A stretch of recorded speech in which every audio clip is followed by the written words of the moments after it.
Welcome back. This is an Aleks training video on deriving K sub B from K sub A. K sub A is the acid dissociation constant.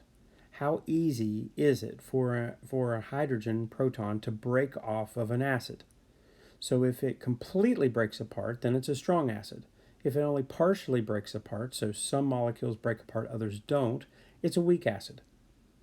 Likewise, the K sub B is called the base protonation constant, and what that means is how easy is it for water to break apart as an acid and take that proton to itself. The base receives that proton. So water breaks apart, so H2O becomes OH minus plus a positive H, and then that hydrogen ion joins with the base. How easy is that to do? If you have a large K sub B, then it's going to happen all the time completely, and you would have a very strong base. If you have a very small K sub B, then that means that it's not going to happen very much, and most of the stuff you're going to have in the water is the base. It's not going to break apart. You're not going to have protons at all.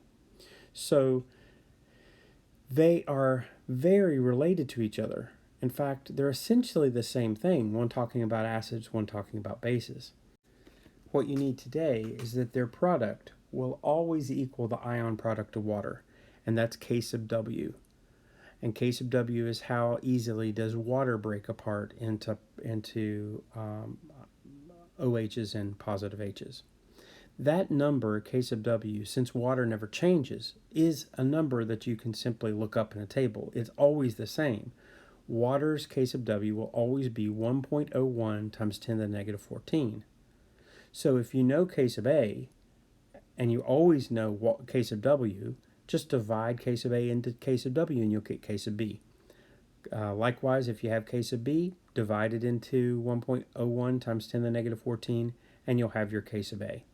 So they're related, and that's why this is an easy lesson. The other thing to do this problem is you have to know that an acid is going to have a hydrogen, and that the conjugate base is whatever's left over when that H plus goes away. So in the case here of HCN, this is neutral, but when I steal a positive H, what's left over? Well, it's going to be the CN, but it's going to be a negative CN. So this is going to be a CN negative, and it has to be negative because I stole a positive H from a neutral molecule, leaving a negative in place. So how do I find K sub B again?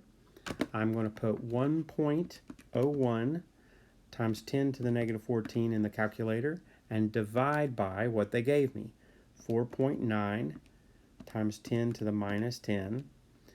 And what I get is 2.06122449 times 10 to the negative fifth. Well, what do I write down? This is two significant digits. That means this has to be two significant digits. And since two significant digits is the 2.0, go to the 6, it makes the 0 go to a 1.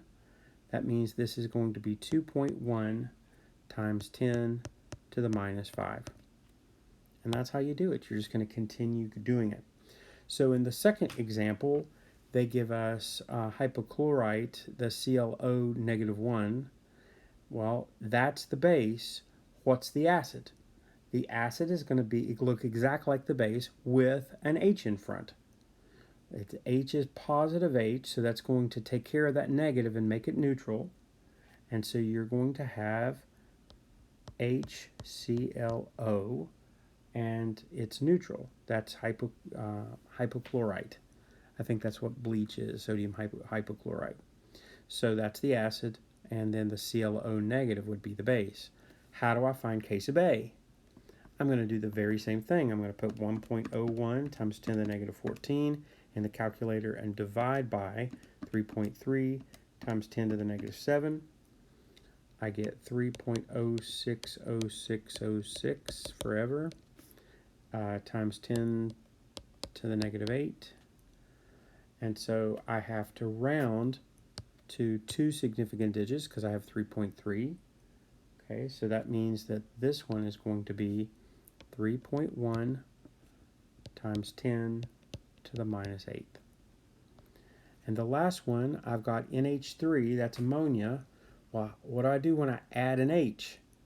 Well, it's definitely going to be an NH4, but it can't just be NH4 because the H is not neutral. The H is positive, so that means that I have to add the positive. Since it was already neutral, I have to add the positive. That's ammonium, the ammonium ion, which is an acid.